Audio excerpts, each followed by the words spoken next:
पूरा बॉडी के पूरे पार्ट्स के साथ यहीं पर हूँ। क्या देश की एजेंसीज ऐसे काम करती हैं? लॉरेंस बिश्नोई मोदी का आदमी हो सकता है? इंडिया को थ्रेट देने की कोशिश करी या हिंदुस्तान को थ्रेट देने की कोशिश करी, वो तो जाएगा सर, चाहे वो दुनिया के किसी भी कोने में हो। गैंग वॉर तो चलता रहेगा सर, लेकिन जितने भी किलिंग हुई है, एक आदमी बोल दे कि वो आदमी बिल्कुल सही थे, वो चाहें आज की डेट में तो ये खालिस्तानी पन्नू को खत्म कर सकते हैं। तुम यार कनाडा, तुम्हारे पास तो क्षेत्रफल है ना, एक वहीं बसा दो ना एक खालिस्तान। क्यों? ये लोगों को समझ में नहीं आ रहा है। ये गेम है सर, दुनिया का एक गेम है, चाहे आप उसको खालिस्तान मूवमेंट बता दो, ठीक है, IIS बता दो, XYZ कोई भी टेररिज्म बताओ, ये क्या है? ये उनको फंडिंग कमाने का तरीका है। आप यहीं पाक में देख लो, हाफिज को देख लो, मौलाना मसद अजहर को देख लो, कभी इनके बच्चों की हिस्ट्री पूछो यार कि अपने बच्चों को क्यों नहीं भेजते? यार तुम अगर इतना ही प्यार करते हो अपने देश से, तुम्हारे को इतना ही बड़ा इस्लाम है, अपने बच्चे की बॉडी में बॉम्ब बनाकर भेजो ना। तुम्हारे बच्चे यूके में पढ़ रहे हैं, तुम्हारे बच्चे वहां पढ़ रहे हैं। ये रॉ के एजेंट की जिंदगी कितने खतरनाक होती है। एक स्पाई सर 99 काम सही करेगा तब भी उसको कोई मेडल, बस वो एक काम गलत कर दे उसको फांसी की सजा मिलेगी सर। आपने मोदी जी को करीब से देखा है, उनकी पर्सनैलिटी, उनका पर्सोना आपको क्या महसूस हुआ? बिल्कुल, जिस गाड़ी में वो थे, मैं उनका डेल्टा 1 उनकी गाड़ी में ही बैठकर चलता था हर चीज पर, कि भीड़ के अंदर गाड़ी रोककर उस सिक्योरिटी वाले से बात करा सर। मैं एक ऐसे लीडर का नाम नहीं बताऊंगा अभी, मैं उनकी सिक्योरिटी में था, देन उन्होंने मुझे मेरे अपने ऑफिस में बुलाया, तो बोले कि वो सब लोग आएंगे और मैं बोलूंगा कि आने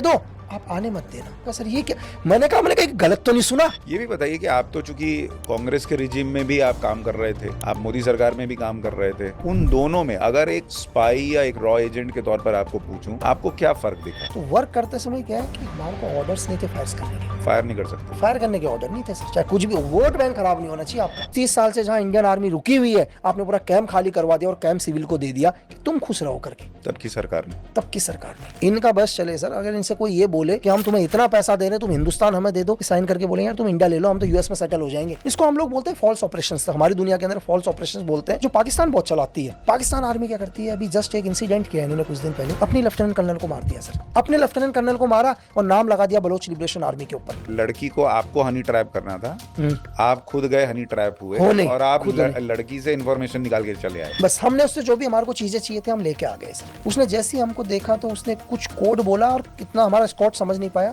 उसने एक ब्रस्ट मारा 5-6 राउंड का, फ्रेंड को भी नहीं लगी, मेरे को भी नहीं लगी, हम तीनों को नहीं लगी। तो जब सुबह फर्स्ट लाइट हुई तो फर्स्ट लाइट में देखा कि मेरे जो सीनियर पीछे थे उनका सर ही नहीं है सर। अब आप उसको ईश्वर बोलो, जब उसका पहला राउंड फंस गया तो उसका कॉकिंग हैंडल पीछे की तरफ नहीं आया, उसका चैम्बर में राउंड फंस गया। तो उसने बोला कि यार मेरा भगवान मेरे साथ नहीं था, तुम्हारा भगवान तुम्हारे साथ था। स्नैपर कभी नॉर्मल आदमी को मारने के लिए बना ही नहीं है सर। वो बना किसको मारने के लिए है कि आप उस ब्रेन को खत्म कर दो जिस ब्रेन की प्लानिंग है। हमारी जो जितनी भी एजेंसीज है, गवर्नमेंट ने फुल पावर दी सर, ठीक है, कि एक्शन करो करके ऑल आउट ऑपरेशन निकाले ना सर। आज भी चल रहे हैं ना, घुस के मारो, एक एक को मारो करके, कि अगर दाऊद मर भी जाएगा तो 10 साल तक लोगों को पता ही नहीं चलेगा दाऊद मर चुका है करके। दाऊद 10 साल के बाद भी जिंदा रहेगा।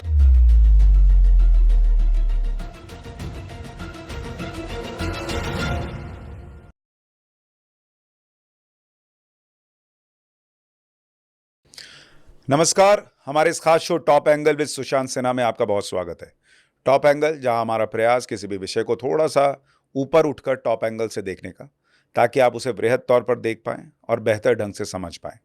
और आज देश की सुरक्षा और देश की सुरक्षा के लिए अपनी जिंदगी लगा देने वालों की जिंदगी के बारे में समझने में हमें टॉप एंगल से उस जिंदगी को देखने, देश के बारे में देखने और समझने में मदद करेंगे।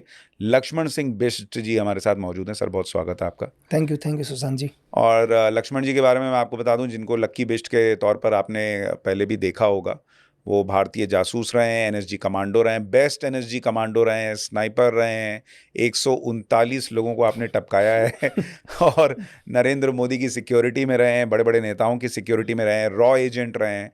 मतलब नाम आपका लक्ष्मण है और आप देश के लिए हनुमान वाली भूमिका में रहते हैं। सर, दादी ने रखा था मेरा नाम, है ना, तो फिर धीरे धीरे नाम चेंज हुए, बहुत सारे नाम आए, तो लास्ट में लक्की बिष्ट पर ही अटक गए। तो नाम आपके लिए लक्की भी है, क्योंकि इतना तूफानी काम करने के बाद आप यहाँ बैठे हैं ये भी बहुत लक की बात है। नहीं बिल्कुल सर, मैं मतलब ईश्वर का हमेशा शुक्रगुजार हूँ कि मतलब सब जगह सब काम करके आज मतलब कि भगवान की दया से मतलब सेफ, बिल्कुल जैसा गया था पूरा बॉडी के पूरे पार्ट्स के साथ यहीं पर हूँ। लेकिन आप जो एक raw agent, NSG commando, sniper, जो आपकी ज़िंदगी रही है, वो तो मतलब जितना हमने फिल्मों में देखा है उससे तो लगता है बहुत ही तूफ़ानी रही होगी। क्या आप वो तूफ़ानी ज़िंदगी जीने के शौकीन टाइप हैं, या क्या रहा कि आप इतना सब कुछ कर गए? स्टार्टिंग मतलब ऐसा नहीं है कि मैं ये बोलूँ कि मैंने शुरू से ही कहा था कि यार मैं यही करूँगा करके। पहले तो देखो, जब हम लोग एज ए टीनेजर्स 12-15 साल के आसपास होते हैं, हमें पता ही नहीं हमें करना क्या है करके। हर बारी हम एक नया ड्रीम देखते हैं, कभी सोचते हैं डॉक्टर बन जाएंगे, कभी इंजीनियर, कभी पायलट, है ना। तो स्कूल लाइफ में यही था, तो सडनली एक बारी लगभग स्कूल लाइफ से ही मैंने सीक्रेट सर्विस ज्वाइन कर ली। तो फिर पता ही नहीं चला, फिर धीरे धीरे सब कुछ होता गया। फिर हम लोग जो ट्रेनिंग करना शुरू किया, मतलब जिस चीज़ के लिए सरकार ने मुझे तैयार किया, फिर मेरा वही काम हो गया सर। मतलब ऐसा कुछ नहीं है कि कुछ डिफरेंट है, जिस चीज़ के लिए मुझे उन्होंने जो सिखाया कि मुझे करना क्या है करके, और लाइफ में मैंने वही किया। और देश में बहुत सारे अननोन लक्की बिस्ट हैं जो देश के लिए पर्दे के पीछे काम कर रहे हैं, जिनके बारे में आपको पता नहीं किस तरह से वो गुमनामी में देश की सेवा कर रहे हैं, और इसलिए आपसे बात करके बहुत चीज़ें पता चलेंगी। एक चीज़ जिससे मैं शुरू करना चाहता हूँ, क्योंकि आप एनएसजी में भी रहे, आप रॉ में भी रहे, आपको बेहतर पता होगा। एक जो कहानी आजकल लोग सबसे ज़्यादा सुन रहे हैं कि ये लॉरेंस बिश्नोई जो है वो नरेंद्र मोदी का आदमी है, और नरेंद्र मोदी और अमित शाह जो है वो लोगों को या देश के दुश्मनों को ठिकाने लगवा रहे हैं लॉरेंस बिश्नोई के जरिए। हम्म। क्या देश की एजेंसीज ऐसे काम करती हैं? लॉरेंस बिश्नोई मोदी का आदमी हो सकता है? सर देखो, जो लोग सिर्फ बोल रहे हैं, जो लोग बोल रहे हैं उनसे ये पूछिएगा सर, आप वो पर्सनल कितना जानते हैं, है ना। आज जो भी लोग ये बात करते हैं, चाहे वो अपने prime minister Narendra Modi sir को कितना पर्सनली जानते हैं, अमित शाह सर को पर्सनल कितना जानते हैं, या उनमें से कोई आदमी कितना पर्सनल लॉरेंस को जानता है सर। जो उन्होंने सुना सिर्फ वो बोला, वो उनका पॉइंट ऑफ व्यू है। एक हमारे पास सर दुनिया की बेस्ट फोर्स है, मतलब पूरी दुनिया की बेस्ट फोर्स। अगर आप दुनिया के अंदर जाकर पूछो या हमारे दुश्मनों से पूछो, तो वो बताएंगे यार हमारी फोर्सेस के बारे में। तो हमारे को जरूरत नहीं है सर किसी की भी। हमारे पास हमारे खुद के सोल्जर्स, हमारे एजेंट्स दुनिया के किसी भी कोने में हमारे एनिमी को मारने के लिए बहुत हैं सर, ओ, है ना। तो हमारे को जरूरत नहीं है, मतलब आज मतलब हमारे देश के प्राइम मिनिस्टर या होम मिनिस्टर को जरूरत नहीं है कि अंदर बैठे हुए किसी आदमी से वो कहेंगे तुम मारो करके। हमारे पास वेल ट्रेंड है सर, जिन्हें जिंदगी में ट्रेनिंग लेकर आई है, और दुनिया के हर कोने में है। जिसने भी मतलब इंडिया को थ्रेट देने की कोशिश करी या हिंदुस्तान को थ्रेट देने की कोशिश करी, वो तो जाएगा सर, चाहे वो दुनिया के किसी भी कोने में हो। देखो, हम विश्वास रखते हैं हिंसा में, हम कभी किसी का नुकसान नहीं करते। लेकिन कोई हमारे को देखेगा तो फिर इतना वो भी नहीं है कि मतलब हम चुप रहेंगे। तो उसके लिए ट्रेंड है, ऐसा कुछ नहीं है। ये लोग हैं सर, लोग बोलते रहेंगे, लोगों का काम है बोलना, वो हमेशा ही बोलते रहेंगे। और जितना लॉरेंस बिश्नोई को हम समझ पाए, भाई लॉरेंस बिश्नोई का कोई वर्जन तो है नहीं जो है सोशल मीडिया पर है कि लॉरेंस बिश्नोई गैंग ने जो भी कहीं पर भी, जैसे निज्जर की हत्या हुई तो उसने एक्सेप्ट किया कि भाई हमने कराया, या कहीं और उसने जिम्मेदारी ले ली, या जैसे अभी बाबा सिद्दीकी के केस में उसने जिम्मेदारी ले ली। लेकिन लॉरेंस बिश्नोई और सरकार का कोई कनेक्शन हो, ये तो दिखता नहीं। उल्टे ये दिखता है कि एनआईए जो है वो लॉरेंस बिश्नोई या अनमोल बिश्नोई पर अब एक्शन ले रही है और लॉरेंस बिश्नोई जेल में है। तो ये कहानी आपको समझ में आई कि कैसे बुनी गई? सर देखो, एक्चुअली क्या होता है कि लॉरेंस, अगर आप देखो स्टार्टिंग में भी 79 केसेस है लॉरेंस के ऊपर। शायद अगर बाबा सिद्दीकी वाला भी, अगर महाराष्ट्र पुलिस उसको उसके चार्जशीट में पुटअप करती है तो 80वां केस होगा। अनमोल के ऊपर एनआई ने भी 10 लाख का इनाम लगा दिया। देखो, गैंग वॉर तो चलता रहेगा सर, लेकिन जितने भी किलिंग हुई है, एक आदमी बोल दे कि वो आदमी बिल्कुल सही थे।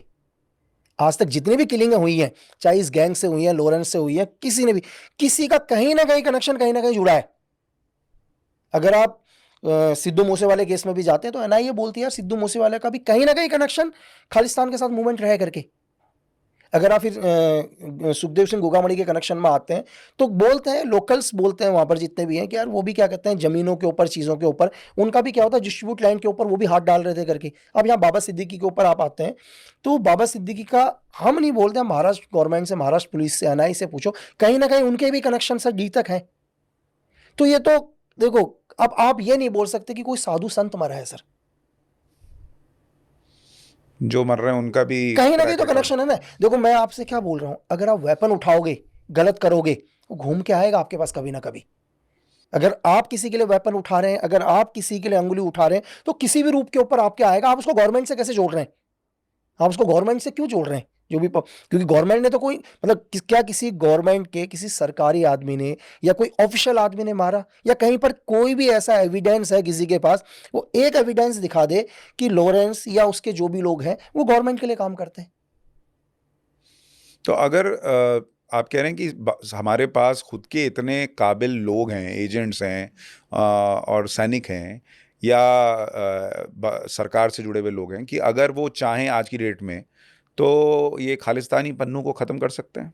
सर गवर्नमेंट देखो क्या है, एक मुद्दा खाली कनाडा आजकल मुद्दा उठा रहा है कि भाई उसने अगेंस्ट हो गया इंडिया के, सिर्फ एक वोट बैंक सर, क्योंकि उसको पता है, वहां के पीएम को मालूम है यार कि पंजाबियों का एक अलग से वोट बैंक है करके और वो बोलता है यार मैं अगेंस्ट इंडिया के हो गया करके, क्योंकि उसको वोट चाहिए सर। यार अगर तुम इतने ही मतलब तुम इतना ही प्यार कर रहे हो खालिस्तानियों से, तुम यार कनाडा तुम्हारे पास जो क्षेत्रफल है ना, एक वहीं बसा दो ना एक खालिस्तान।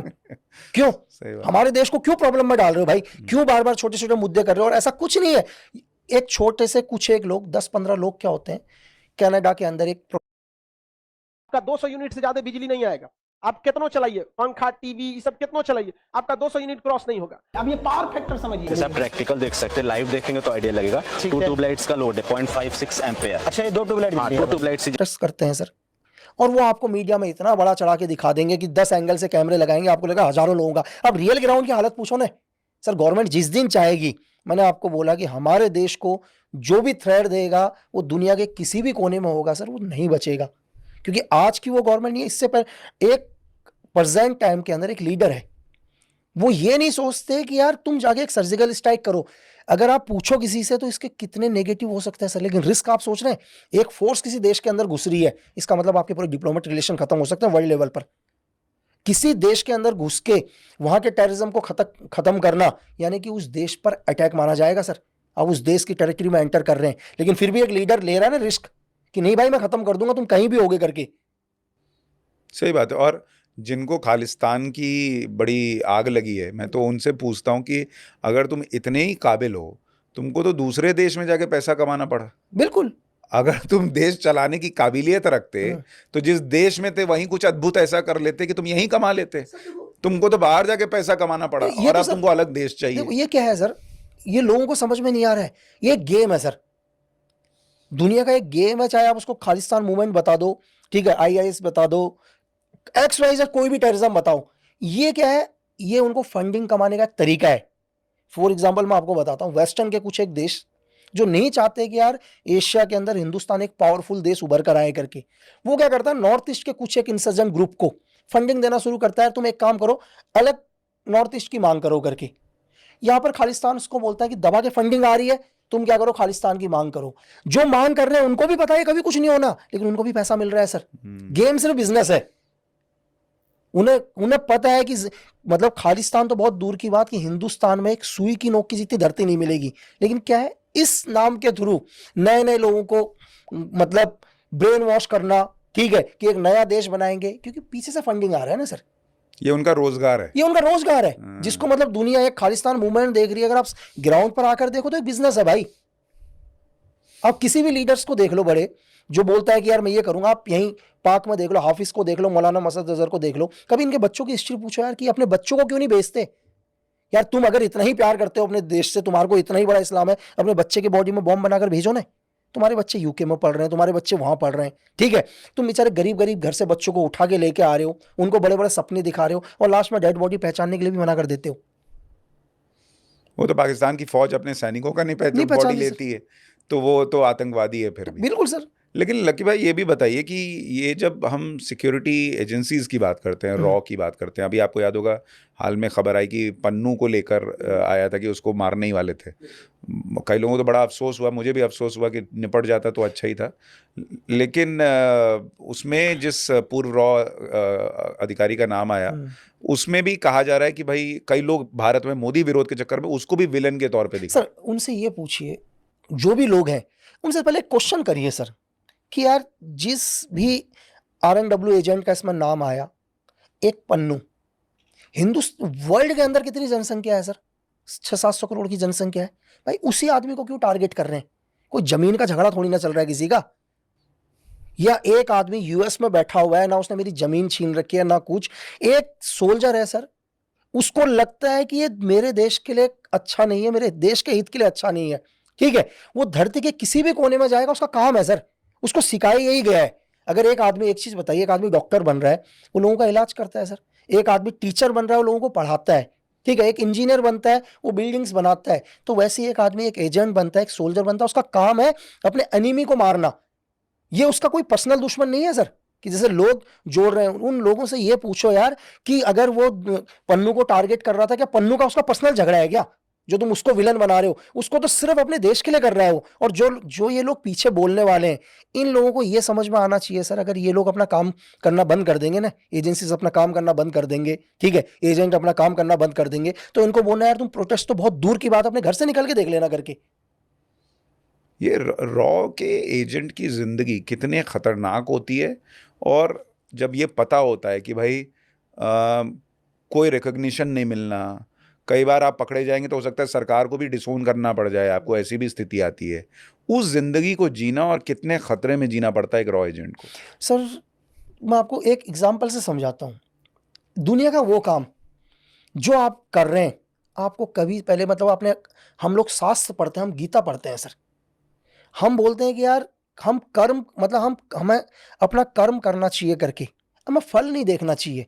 ये उदाहरण एक एजेंट के साथ आता है सर। मुझे दुनिया के अंदर कोई दूसरी काम बता दो, धरती का कोई भी काम जो आदमी करते हैं, उस काम में हर आदमी को पता है यार मुझे मेडल्स मिलेंगे, मुझे नाम मिलेगा। दुनिया का इकलौता काम है सर, आप धरती का कितना भी बड़ा काम कर दो, आपका कभी नाम नहीं आएगा, आपको कभी मेडल्स नहीं मिलेंगे, ठीक है। Spy agent. एक स्पाई के लिए, एक स्पाई सर 99 काम सही करेगा, तब भी उसको कोई मेडल, बस वो एक काम गलत कर दे उसको फांसी की सजा मिलेगी सर, वो जिंदगी भर जेल में रहेगा।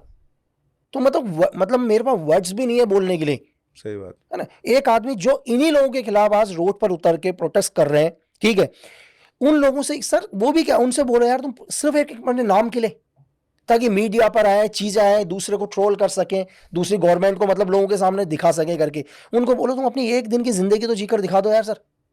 कभी मतलब उनको बोलना, जो प्रोटेस्ट करते हैं रोड पर आकर, इनको बोलना कभी ग्लेशियर सियाचिन में जाके देखो, -40 डिग्री टेम्परेचर पर एक दिन 1 घंटा नहीं निकाल पाएंगे। इनको जैसलमेर में खड़ा होकर बोलना कि यार एक दिन जैसलमेर में निकाल दो करके, सांप बिच्छू 50 डिग्री टेम्परेचर पर, तब इन लोगों को पता चलेगा सर। ये कहना बहुत आसान है, दिन भर ये लोग एसी में बैठ के बात करेंगे, शाम को कैंडल लेके आ जाएंगे, शाम को मार्च लगाना मतलब प्रोटेस्ट करना शुरू कर देंगे, ठीक है। और देखेंगे यार वो मतलब प्रोटेस्ट करने भी जाएंगे तो बिल्कुल बढ़िया कपड़े वपड़े पहन के कि भाई कैमरे में बिल्कुल सही आना चाहिए, बिल्कुल देखो ड्रेस सही है, बैकग्राउंड सही है करके। तो सर आम लोगों को समझ में आना चाहिए क्या कर रहे हैं करके। सही बात। और आम लोग मुझे लगता है थोड़ा बहुत तो समझ रहे हैं, बिल्कुल इसलिए सर 100% समझ रहे हैं, तभी एक लीडर तीसरी बार आया ना सर। लोग समझ रहे हैं तभी तीसरी बार एक लीडर आए। आप जब नरेंद्र मोदी की सिक्योरिटी में थे, तब नरेंद्र मोदी चीफ मिनिस्टर होते थे गुजरात के। हम लोग तो बतौर पत्रकार पीएम से मिले हैं कई बार, लेकिन आप जब उनकी सिक्योरिटी में थे, आपने मोदी जी को करीब से देखा है, उनकी पर्सनैलिटी, उनका पर्सोना, आपको क्या महसूस हुआ? सर मैं मतलब पर्सनली कहूँ तो मैं मतलब बिल्कुल जिस गाड़ी में वो थे, मैं उनका डेल्टा 1 उनकी गाड़ी में ही बैठकर चलता था हर चीज़ पर। तो मैंने कभी एक लीडर सर, मैं बहुत सारे लीडर्स के साथ रहा, ऐसा नहीं मतलब जिनको भी एनएसजी का Z plus black cat cover था, मैं उनके साथ रहा, सब लोगों के साथ। कभी एसपीजी के भी आते थे, तो उन मतलब नियर में हम लोग रहते थे साथ में। तो लेकिन मैंने कभी उनको लीव लेते हुए नहीं देखा सर आज तक।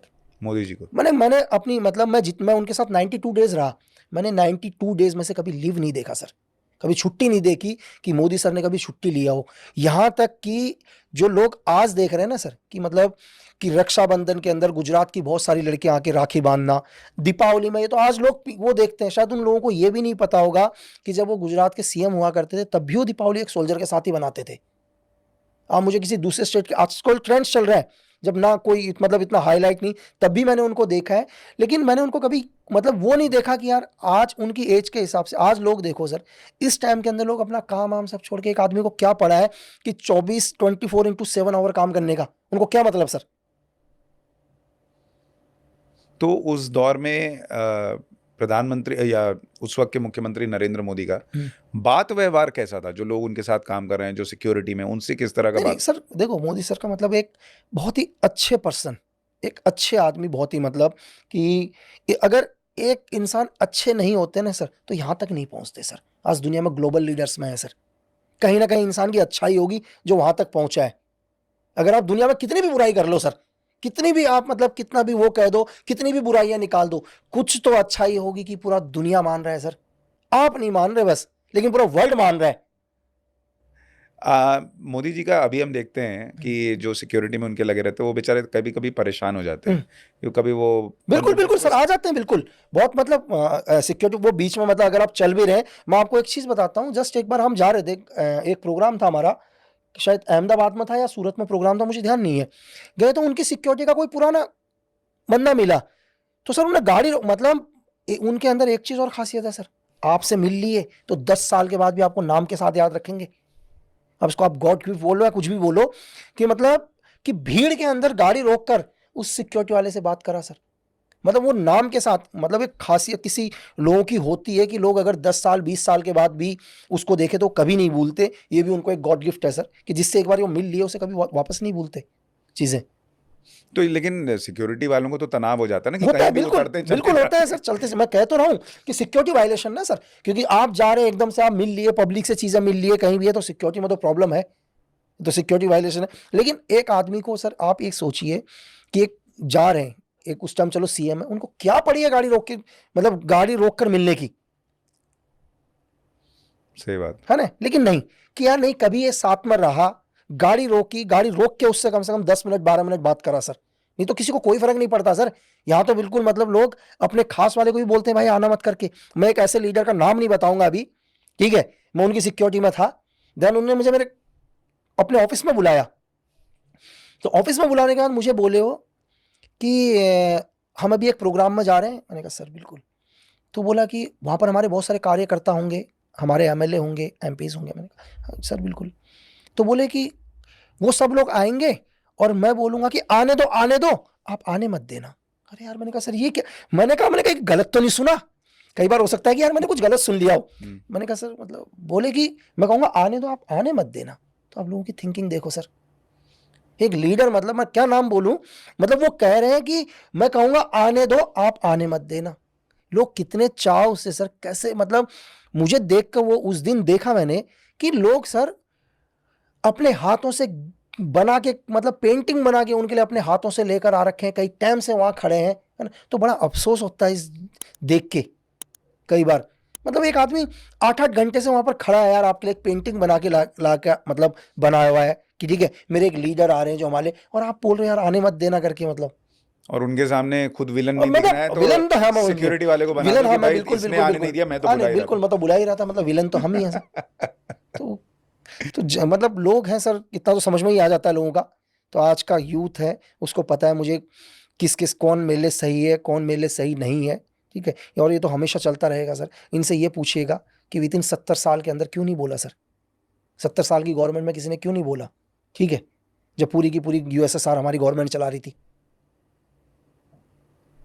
ये भी बताइए कि आप तो चूंकि कांग्रेस के रिजीम में भी आप काम कर रहे थे, आप मोदी सरकार में भी काम कर रहे थे, उन दोनों में अगर एक स्पाई या एक रॉ एजेंट के तौर पर आपको पूछूं, आपको क्या फर्क दिखा?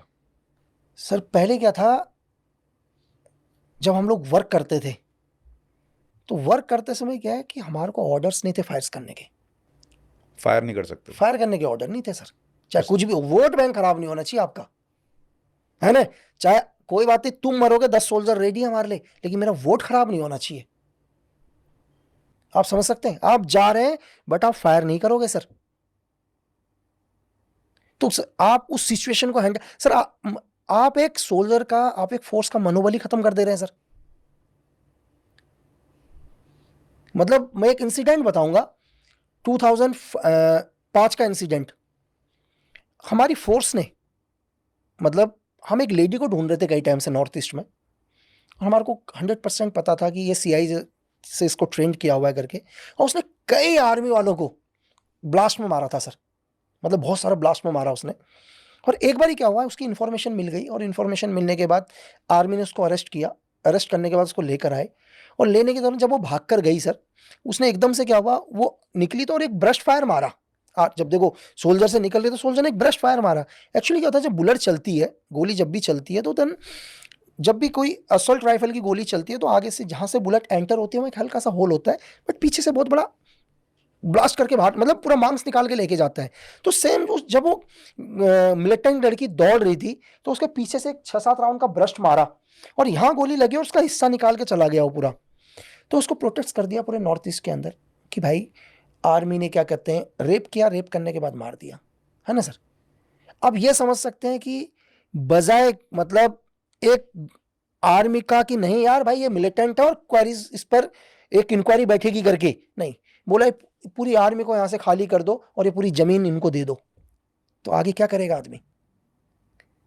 मतलब इससे बड़ा आप क्या लोगे सर कि आप बोलते हो कि आर्मी को हम यहां से मूव कर देंगे, और आर्मी का जो कैंप जो पिछले 25-30 साल से जहां इंडियन आर्मी रुकी हुई है, आपने पूरा कैंप खाली करवा दिया और कैंप सिविल को दे दिया कि तुम खुश रहो करके। तब की सरकार ने और लोगों को बोलना सर ये बहुत फेमस इंसिडेंट है, दुनिया का बहुत ही फेमस इंसिडेंट है। आप नॉर्थ ईस्ट में मनोरमा देवी पूछना किसी से तो कोई भी बताएगा। तो आदमी का मनोबल ही खत्म कर दिया, दोबारा कभी कोई सोल्जर किसी मिलिटेंट पर गोली नहीं चलाएगा सर। नहीं, कश्मीर में भी आप देखिए जो ये नैरेटिव देखो बिल्कुल सर, आज उठा के देखो ना, मार रहे हैं, पैलेट गन्स चला रहे हैं, या वहां पे सैनिक जो है वो रेप करते हैं, बिल्कुल तो भाई वो सैनिक वहां पर मौजूद हैं ताकि आप जो है वो यहाँ ढंग से सो बिल्कुल। पाओ, उसको यही काम बचा है। यही काम बचा है सर, बिल्कुल नहीं, ये मैंने आपसे बोला ना सर कि ये कुछ एक लोग हैं सर, देखो हिंदुस्तान में सब नहीं है लेकिन कुछ एक लोग हैं, हम सबको बुरा नहीं बोलेंगे, लेकिन बहुत सारे लोग हैं जो नहीं चाहते कि हमारा देश तरक्की करे। लेकिन मैं ये बता दूं भाई, जो ये लोग रोड पर उतर रहे हैं, चीजें कर रहे हैं, इनको भी कोई ना कोई लोग फंडिंग कर रहा है पीछे से। आपको लग रहा होगा कि आपके प्रोडक्ट्स के लिए ये प्रेजेंट गवर्नमेंट के खिलाफ बीच में उतर रहे हैं, ठीक है, नारेबाजी कर रहे हैं, इनका मकसद है कहीं ना कहीं से इनको फंडिंग मिल रही है। ये बिना 1 रुपीज, बिना अपने निजी फायदे के लिए ये अपने घर से बाहर नहीं निकलेंगे। सबसे बड़ा पैसा है, सबसे बड़ा पैसा है इनके लिए, ठीक है सर। आप कल पैसा, मैं आपसे क्या कह रहा हूं, इनका बस चले सर। अगर इनसे कोई ये बोले कि हम तुम्हें इतना पैसा दे रहे हैं, तुम हिंदुस्तान हमें दे दो, ये साइन करके बोलेंगे यार तुम इंडिया ले लो, हम तो यूएस में सेटल हो जाएंगे। नहीं बिल्कुल, ये जो लोग हैं इनको कोई ये बोल देना यार कि भाई ये देश मुझे दे दे, इस पेपर में साइन चाहिए तेरा, तो बोलेंगे सर एक साइन, तुम इसे 10 साइन ले ले बस, मैं अमेरिका में बस मैं अमेरिका में बस जाऊंगा। तो जब आप स्नाइपर थे, रॉ एजेंट थे, तो ऐसे माहौल में ऐसे लोगों के को भी सुरक्षित रखना है, इसका तनाव होता था यार किसके लिए कर रहा हूँ ये सब। ये बोल सर बिल्कुल, मतलब एक मतलब देखो प्रेशर तो होता ही है ना सर, मतलब तनाव बहुत प्रेशर रहता है सर के ऊपर, कि कई बार लगता है यार मतलब कि जैसे मुझे नहीं पसंद था, मैं आपसे क्या कह रहा हूँ सर, मैंने एनएसजी टर्नओवर 1 साल भी नहीं निकाला। मैंने कहा भाई मेरे से नहीं होगा यार ये। मैं तो मतलब जब भी क्या कहते हैं ऑपरेशंस में था, तो मैंने अपने सीनियर से एक रिक्वेस्ट करी यार सर मुझे नहीं पता, मैंने कहा सर कि मैं 16.5 साल से ही ट्रेनिंग में लगा हूँ, बाहर हूँ, जा रहा हूँ, तो मुझे भी थोड़ा कहीं दिल्ली मुंबई देखने का मौका मिल जाए। तो मैं आ गया एनएसजी में सर। लेकिन जब मैंने पॉलिटिक्स देखी सर, लीडर्स का देखा, तो मैंने कहा यार कि मैं कहाँ आ गया करके। और मैंने एनएसजी 1 साल भी नहीं निकाली सर। एनएसजी का टर्नओवर मेरे लिए 3 साल का टर्नओवर था एनएसजी का, और मैं एनएसजी 11 महीने में चला गया हूँ सर एनएसजी से। नेताओं को देख के बिल्कुल, मैं अपना टर्नओवर ही नहीं निकाल पाया पूरा, कि मैं किसके लिए कर रहा हूं करके, भाई मैं ये करने नहीं आया हूं। आप स्नाइपर की भूमिका में थे, उसका कुछ बताइए, कुछ अच्छा किस्सा कहानी। देखो सर, मतलब अगर मेरे से आप पूछो, 139 ठोके आपने, मतलब मेरे से अगर ये सर, लेकिन अगर कोई भी आके ये बोले कि कोई इनोसेंट है तो आ जाए सर जिसको भी मैंने या मुझे जो ऑर्डर्स मिले, मेरी किसी से कोई पर्सनल दुश्मनी नहीं है सर।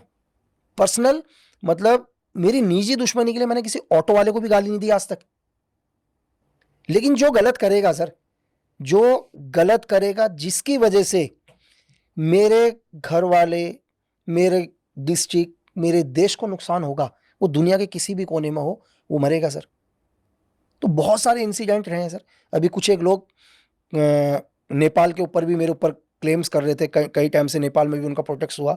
तो भाई उन लोगों से पूछो यार कि भाई वो क्या करता था करके, यार पूरी जाली करेंसी, डी कंपनी की पूरी, दाऊद की पूरी जाली करेंसी को इंडिया में सप्लाई कर रहे हैं। वहाँ कुछ एक लोग बोलते हैं कि यार कि एक पाक के लेफ्टिनेंट कर्नल है जहीर, अभी मतलब नेपाल से गायब होने पर भी हमारा हाथ है करके। तो उनसे ये पूछो भाई, जो ISI आज ये बोलती है कि उनका लेफ्टिनेंट कर्नल नेपाल में नौकरी के लिए गया था, मैं ये बोलूँगा दुनिया को कि इस दुनिया की रिचेस्ट अगर कोई आर्मी है तो पाकिस्तान आर्मी है सर। दुनिया में जितना पैसा पाकिस्तान आर्मी के पास है उतना कहीं किसी के पास नहीं है। सुई, दुनिया की कौन सी ऐसी फौज है जो सुई से लेकर, दूध से लेकर, मसाले से लेकर रियल एस्टेट का काम करती है? सिर्फ पाकिस्तान आर्मी है सर। अगर ये पाकिस्तान आर्मी सुधर जाए तो पाकिस्तान सुधर जाए सर। ये पाकिस्तान आर्मी कभी नहीं चाहती कि हिंदुस्तान और पाकिस्तान के समझौते अच्छे हों सर, वहां की आवाम अच्छे से रह सके। अगर वहां की आवाम अच्छे से रह जाएगी तो ये पैसे कैसे कमाएंगे सर, ये टेररिज्म को कैसे भेजेंगे, क्योंकि पूरा का पूरा फंड इनके पास ही आना है ना। अगर आप बैक हिस्ट्री में जाओ, अगर मेरे से कोई पूछे कि 1999 का वॉर क्यों हुआ करके, तो मैं तो ये बोलूंगा सर कि वहां का जनरल चाहता था तख्ता पलट करना। परवेज मुशर्रफ चाहता तख्ता पलट कब होगा सर, जब एक वॉर होगा तभी तो तख्ता पलट होगा। पावर किसके पास आएगी, आर्मी के पास आएगी। मतलब ये अपने को पावर में लाने के लिए देश का वॉर करा देते हैं। हजारों लोग मर जाएं उससे कोई फर्क नहीं पड़ता, बट अपने पावर में आए। और पाकिस्तान की फौज के जो अधिकारी हैं उनके आप बंगले देख लीजिए सर। मैं कह रहा हूं बंगले, आप उन मतलब अपने बजवा पाकिस्तान जनरल 10,000 करोड़ की संपत्ति सर। बताओ, 10,000 रोल्स में घूम रहे हैं सर, दुनिया की महंगी गाड़ियां इनके पास।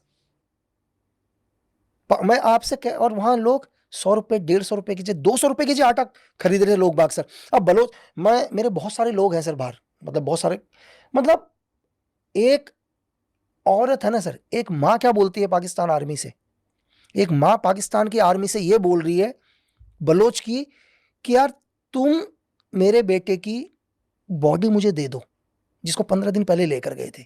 उस माँ से ये पूछो सर, वो माँ ये नहीं बोल रही है कि तुम मेरे बेटे को उठाकर लेकर गए थे, मेरा बेटा कहाँ है, उसको पता है मेरा बेटा तो मार दिया, लेकिन तुम मेरे बेटे की बॉडी मुझे दे दो करके। तो उन माँ से पूछो सर क्या हाल कर रखा पाकिस्तान ने बलोच के अंदर,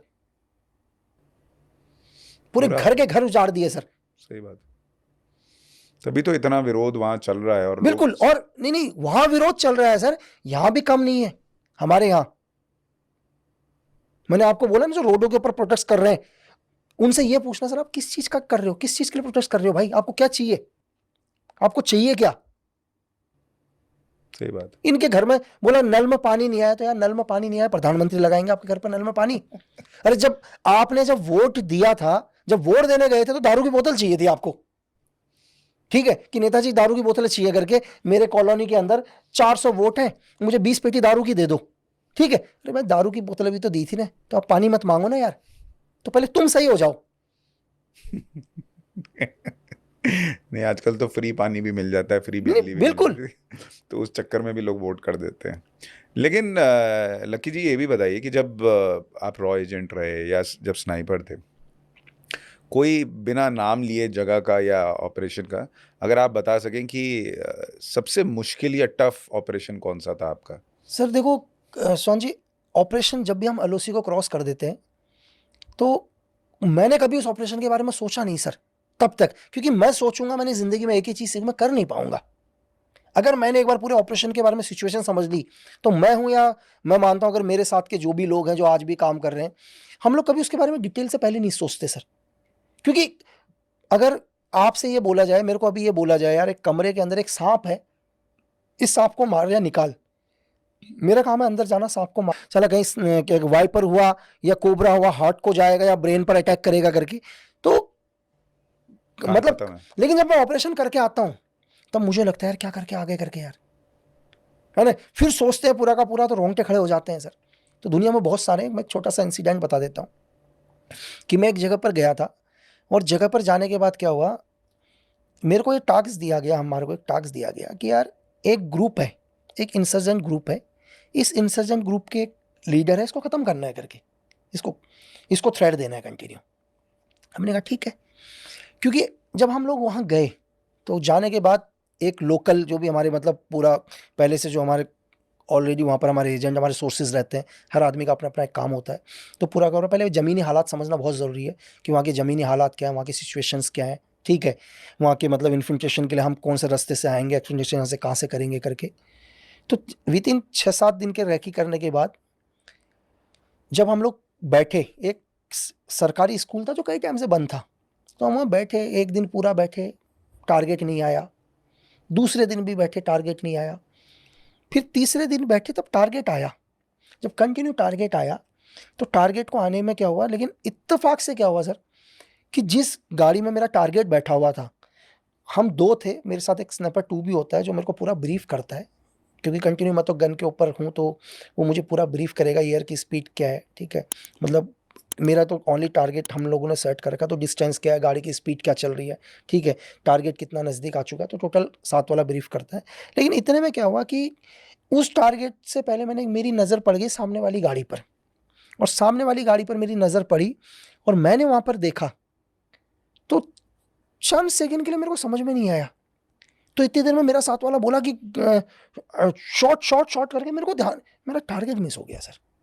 और मेरा टारगेट मिस हो गया तो मुझे समझ में नहीं आ पा रहा यार ये क्या हुआ करके। तो मैं आया, आने के बाद सबके सब, लेकिन मेरे सीनियर बहुत अच्छे, बोले यार लेकिन कोई बात नहीं करके होता है। मैंने कहा नहीं सर, मैंने कहा सर कि गलत इन्फॉर्मेशन है करके। बोला क्या? बोला कि हमें ये लग रहा है कि सपोज करो कि सुशांत सर और मेरी दुश्मनी है, ये दुनिया को बताया गया है, ठीक है, हम दोनों की दुश्मनी है, लेकिन रियल में हम दोनों एक ही है। मैंने फ्रंट गाड़ी में सुशांत सर को देखा। तो बोले क्या बात कर रहे हो? मैंने कहा हाँ सर बिल्कुल। तो हुआ क्या कि हमको ही, हमारी एक टीम को जिसको किलिंग करने के लिए बुला रखा था, वो चाहते थे हम किलिंग करने आए, वो टारगेट ही हमारे लिए लगाया हुआ था। ओह, मतलब अगर ये समझ लीजिए, अगर मैं उनको नहीं देखता, फ्रंट गाड़ी में जाते हुए नहीं देखता उनको, और पीछे वाले गाड़ी को टारगेट कर देता, तो हम में से कोई भी नहीं बचता सर। वापस हम वहां से वापस कभी नहीं जा पाते कोई भी। वो चाहते थे कि हम उनके आदमी को किल करें करके, ताकि उन्हें हमारी लोकेशन पता चलेगी, उसके बाद एक आदमी को कुर्बान करने के लिए रेडी है वो, उसके बाद हमारी पूरी चैन खत्म कर देंगे।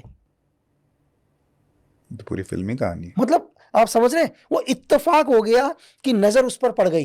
तो आप समझ रहे हैं कि किस लेवल पर एजेंसीज काम करती हैं। वो अपना एक आदमी कुर्बान करने के लिए तैयार है कि तुम मारो एक आदमी। इसको हम लोग बोलते हैं फॉल्स ऑपरेशंस, हमारी दुनिया के अंदर फॉल्स ऑपरेशंस बोलते हैं, जो पाकिस्तान बहुत चलाती है। अच्छा। कि पाकिस्तान का काम क्या है, फॉल्स ऑपरेशन का चलाने का काम। पाकिस्तान आर्मी क्या करती है, अभी जस्ट एक इंसिडेंट किया इन्होंने कुछ दिन पहले, अपनी लेफ्टिनेंट कर्नल को मार दिया सर। अपने लेफ्टिनेंट कर्नल को मारा और नाम लगा दिया बलोच लिबरेशन आर्मी के ऊपर। अब एक्शन किसके ऊपर करेंगे? पूरे बलोच लिबरेशन आर्मी के ऊपर एक्शन करेंगे कि तुमने हमारा लेफ्टिनेंट कर्नल मारा है, बल्कि मारा खुद ने है। तो आप किस हद तक ये लोग जाते हैं। तो मतलब आप इसको अगर सरल उदाहरण से समझें कि जिसको आपको मारने के लिए कहा गया था, वो एक बकरा था। वो एक बकरा था, मतलब उसको पहले बड़ा बनाया गया, मतलब उसको क्या बनाया गया, एक बड़ा बनाया गया। लेकिन बड़े बनाने के पीछे कौन है जो हमारा सबसे बड़ा दुश्मन है? पहले उसको बड़ा बना रहा है ताकि मैं उस बकरे को मारने आऊं करके, ठीक है। इसको स्पाइनोस की दुनिया में एक चीज और है सर, दुनिया के अंदर सबसे मुश्किल काम है इंफॉर्मेशन को लाना। अगर आप मुझसे पूछो कि मेरे लिए दुनिया के अंदर सबसे महंगी चीज क्या है, मेरे लिए दुनिया की या सबसे महंगी, कोहिनूर से भी मेरा महंगा क्या है, इंफॉर्मेशन है सर।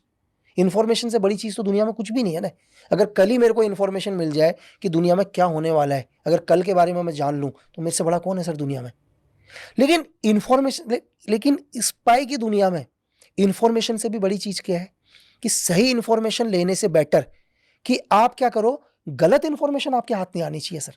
ये सबसे डेंजर चीज है कि एनिमी आप तक इंफॉर्मेशन पहुंचाएगा। अगर मैं एक सिंपल लैंग्वेज में बोलूं तो डबल एजेंट होगा जो आप तक एक इंफॉर्मेशन देगा।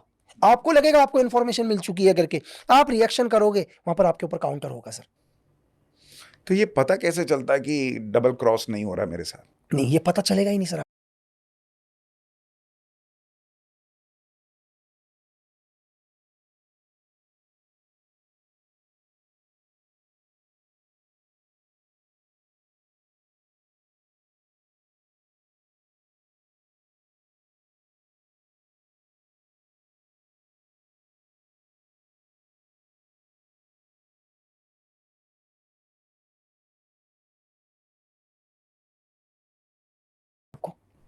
ये ये